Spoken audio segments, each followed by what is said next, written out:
بسم الله الرحمن الرحیم. السلام علیکم. د سپوکن انګلیش سیریز نن سلورم کلاس دی.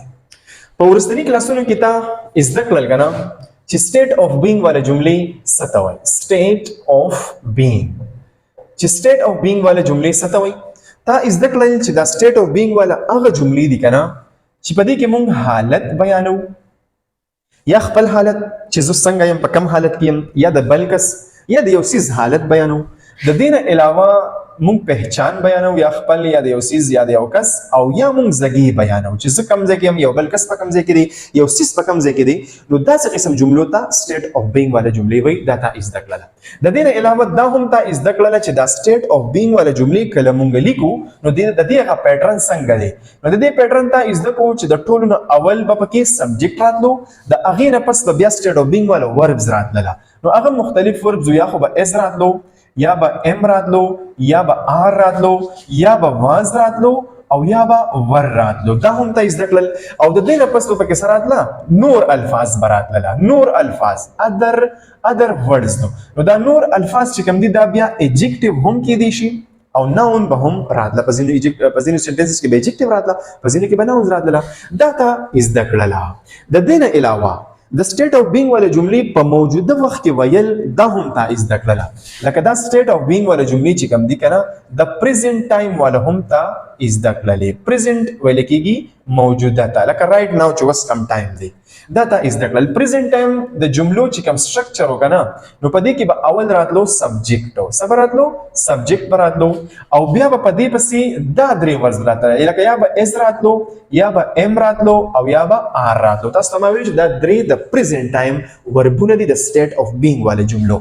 او د دې نه پس به بیا ادر ورډز راتله. نو هغه ادر ورډز کې ایجکټیو هم کې دي شي او ناون پکې هم کې دي شي. دا هم تا زده کړل د موجوده ټایم د جملې سټرکچرز. لکه مثال په تور چې تا به وی کنه چې هغه مصروفه دي. سمپل مثالونه زه در کوم چې ته په پوه شئ. چې تا به وی چې هغه مصروفه دي نو اول به دی راوښتو سبجیکټ، دا غیر پس به د دې مطابق یو ورب راوغستو د دې درېونه. نو هی از بیزی، هغه مصروفه دي. دا د موجوده ټایم سټیټ اف بینګ والا جمله ده. کته به چې زه مصروفه یم نو څنګه وشو؟ اول به دی راوښتو سبجیکټ، بیا به د دې مطابق ورب راوغستو ځکه چې د آی سره ام راځي په پرزنت کې. نو آی ام بیزی، زه مصروفه یم. کته به فرض کوي چې مونږ مصروفه یو نو وی به دی راوغستو، د دې مطابق به آر راوغستو، او بیا به دی ولیکو بیزی. مونږ مصروفه یو، مونږ مصروفه. دا ټول د موجوده ټایم خبره دي. د دې نه علاوه د فاست ټایم، د پاست ټایم چې کوم دي کنه فاست ټایم، لکه گزرا ہوا چې کوم وخت دی گزرا ہوا، په هغه کې هم مونږه سټیټ اف بینګ والا جملې به وی کنه، لکه زه مصروفه وم، هغه مصروفه او زه بیمار وم، داسې قسم. نو دا هم تا زده کړل. او د پاست ټایم چې کوم سټیټ اف بینګ والا د جملې سټرکچر دی نو په هغه کې به اول راتلو سبجیکټ، د هغې نه پس به ورب راتلله، او ورب به سو یا به وازو او یا به وربو، یا به وازو یا به وربو. تاسو ته ما ویلو چې دا دوه چې کوم دي دا د پاست ټایم دی. ها دا د پاست ټایم د سټیټ اف بینګ وربونه دي. او د هغې نه پس یا ایجکټیو یا ناون یا د ادر ورډز هم ویلی شي، یا به ایجکټیو راتلو او یا به سره راتلو ناون به راتلو. دا و د پاست ټایم چې کوم د سټیټ اف بینګ والا جملې سټرکچر دی. لکه مثال په تور دا جمله ده که دا به تا په پاست ټایم کې وي نو ګورې هی واز بیزی، یعنې صرف به پکې ورب چینج شو. دلته اس دی، دلته کې واز شو. هغه مصروفه و، که تا به وي چې زه مصروفه یم نو آی واز بیزی. ټیک شو.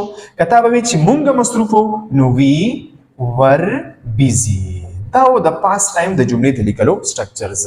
اوس یو څیز پکې پاتې دی چې هغې ته ویل کېږي فیوچر. په دې باندې نن زموږ خبره ده. ښه فیوچر. په فیوچر کې هم موږ سټیټ اف بینګ والا جملې وایو. په فیوچر کې لکه مثال موږ اکثر وایو کنه زه به مصروفه یم، زه به خوشحاله یم، زه به خفه یم، زه به په کور کې یم، هغه به په بازار کې یي، مونږ به په دکان کې یو، یا مونږ به په کالج کې یو، په سکول کې به یو. دا قسم چې کوم دي دا سټیټ اف بینګ والا دي او د را روان وخت د فیوچر. نو یاد ساتئ په فیوچر کې چې کله ته سټیټ اف بینګ والا جملې لیکې نو د هغې سټرکچر داسې دی چې اول به راشي سبجیکټو، په هغې پسې به راشي ویلو، او په هغې پسې به راشي بی، او په هغې پسې به بیا راشي ایجکټیو یا ناون یا ادر ورډز ورته ویلی شي. ایجکټیو یا ناون به پسې راشي. نو دا دی د را روان وخت د سټیټ اف بینګ والا جمله د هغې سټرکچر. نو اوس دا ټول میټاومه او دا سټرکچر د ایکسپلین کوم، بیا راته مثالونه لیکم او پوه کوم دی. ها اوس پر روان وخت کې به ته سټیټ اف بینګ والا خبره څنګه کې لکه مثال دا قسم خبرې به ته څنګه کې چې زه به په کور کې یم هغوی به بازار کې یي زه به خوشحاله یم هغه به خفه یي مونږ به په سکول کې یو نو دا ټول د را روان وخت سټیټ اف بینګ والا جملې دي نو د دې چې کوم سټرکچر دی هغه داسې دی چې د ټول نه اول به راشي سبجیکټ دا خو په هره جمله کې وي بیا به پسې راشي ویل بیا به راشي بي هغې نه بس ایجیکټیو یا به ناون راشي ټیک ده ایجیکټیو څه ته وایي دا اسم صفت دی ناون اسم دی که څوک نه پېژني پارټس اف سپیچ کې ما ایکسپلین کړي دي هغه سره وګورئ چې پوه شي نو د را روان وخت دپاره چې کوم سټرکچر دی که نه د حالت بیانولو یا د زیږي یا د پهچان نو هغه دا دی ٹھیک ده اوس کېدای شي ځینې کسان سوچ کوي چې سرجي په دې کې دا ویل او دا بي خو داسې ناشنا ټکي راله نو دا ناشنا نه دي ښه خو ته ورته ناشنا یې نو زه دې ورسره اوس اشنا کوم ګوره یاد ساته دا ویل چې کوم ټکي دی که نه دا یو ماډل ورب دی څه دي ماډل ورب او دا چې کله ته په موجوده ټایم کې ولاړې او د را روان ټایم خبره کوې چې زه به په را روان ټایم کې داسې یم یا به دا کار کوم یا به بل څوک دا کار کوي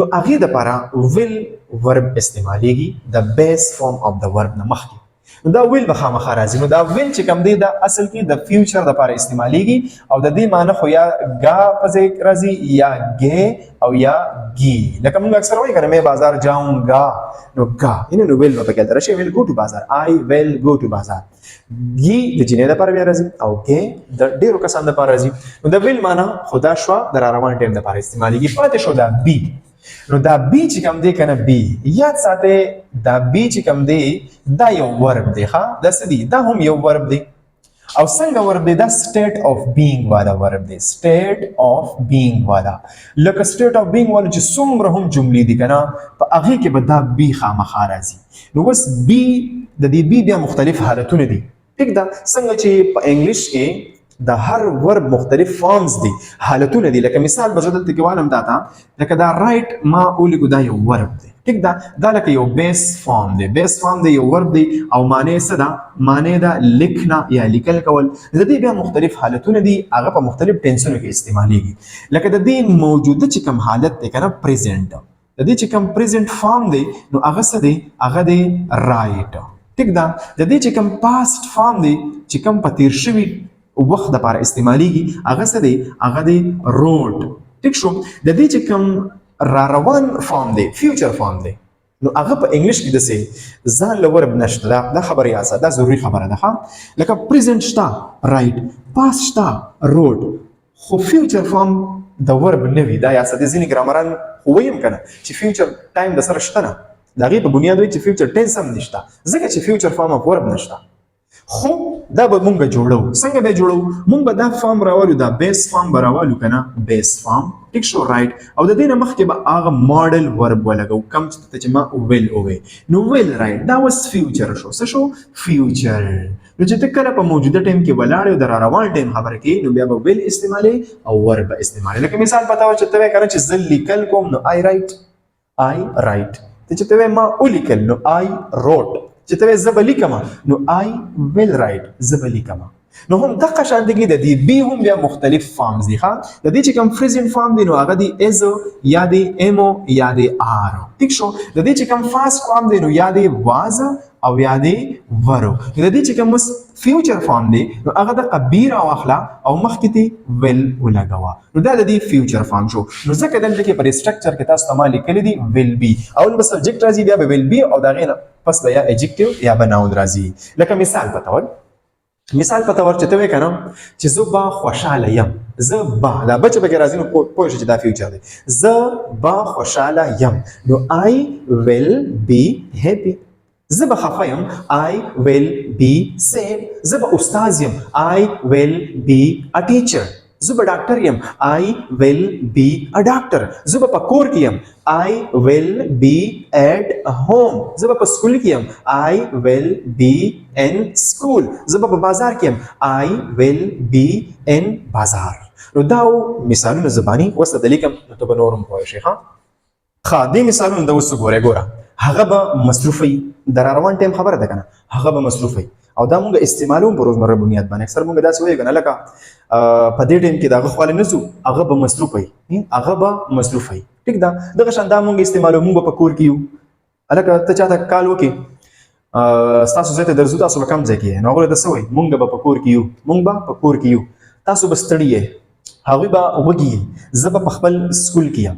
ټیک ده؟ نو دا خبرې به اوس انګلیش ته څنګه اړو؟ ګوره هغه به مصروفه وي، نو د هغه لپاره خو په انګلیش کې راځي هی که نه، یعنې هی سبجیکټ شو، او بیا ورپسې راځي ویل. ګورئ هی ویل، او بیا ورپسې راشي بي، هی ویل بي. هی ویل بي مصروفه ده څه وایي؟ بیزي. هی ویل بي بیزي. نو ګوره په دې ځای کې اوس دا مصروفه چې کوم دی دا یو ایجکټیو دی. تاسو ته ویل چې یا به ایجکټیو راځي یا به ناون راځي. ښه هی ویل بي بیزي هغه به مصروفه وي. مونږ به په کور کې یو، نو مونږ د پاره انګلیش کې څه راځي؟ وی، او ویل به پسې په پټو سترګو ولګي وی ویل بي. که سبجیکټ دی هر څه دی، ګوره په دې کې دا اساني هم ده. هلته کې به تا سبجیکټ ته کتل چې سبجیکټ به هی و، نو بیا به سره اس لګو په پریزنټ کې، په پاس کې به سره واز لګو، د آی سره به د ام لګو. نو هغه کې سوچ لګ ډېر، په دې کې سوچ مګه او په پټو سترګو په هر یو سبجیکټ څه لګوا ویل بي، ویل بي، هی ویل بي، وی ویل بي، شي ویل بي، آی ویل بي، دے ویل بي، وی ویل بي. نو وی ویل بي سا مونږ په کور کې وی ویل بي، مونږ به یو ایٹ، وی ویل بي ایٹ هوم، مونږ به په کور کې یو. ټیک شو؟ تاسو به ستړي یې، نو ګوره یو ویل بي، یو ویل بي ټایرډ، تاسو به ستړي یې. ٹھیک ده؟ ها هغوی به وږي، هغوی لپاره څه راځي؟ they will be وږي ته څه وایي؟ hungry. they will be hungry. هغوی به وږي، لکه د روټۍ انتظام ولا د مخکې نه وکړې، هغوی به وږي. ښه زه به خپل سکول کې یم، نو I will be ام باندې لګوي، ښه فیوچر دی. I will be in my school. زه به په خپل سکول کې یم. اوس تاسو لپاره هوم ورک دا دی که نه چې د دې هر یوې جملې نه به تاسو یو لس جملې جوړې کړئ. څنګه ګورئ؟ هغه به مصروف وي، نو ته ووایې زه به مصروف یم. I will be busy. مونږ به مصروف یو. We will be busy. تاسو به مصروف وئ. You will be busy. نو په دې طریقې سره د هرې جملې نه تاسو یو لس جوړې کړئ. ټیک ده؟ که ویډیو خوښه شوي او لږ هم څه زده کړي، نو لایک ته سره خامخا کوئ، کمنټ هم کوئ، ملګرو سره شیر کوئ. جزاک الله وما علینا الا البلاغ.